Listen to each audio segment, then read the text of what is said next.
एक छोटे से गांव में मेहर नाम की एक लड़की रहती थी। उसे कहानियां सुनना और ख्वाब देखना बहुत पसंद था। अक्सर वह जंगल के करीब जाकर अकेले बैठती और सोचती, काश कोई ऐसा दोस्त हो जो सिर्फ मेरा हो।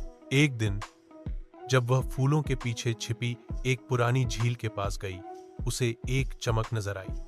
पानी से एक रोशन सा जिस्म निकला, एक सफेद रंग का खूबसूरत यूनिकॉर्न।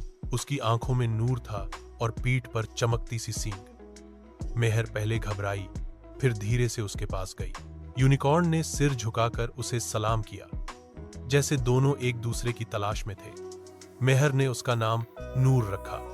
हर दिन वो दोनों मिलते, बातें करते और खुशियां बांटते। नूर सिर्फ मेहर को नजर आता था, क्योंकि असली दोस्ती सिर्फ दिल से होती है और दिल सब कुछ देख लेता है। उनकी दोस्ती एक राज थी, लेकिन मेहर के चेहरे की मुस्कुराहट सब कुछ बयान करती थी।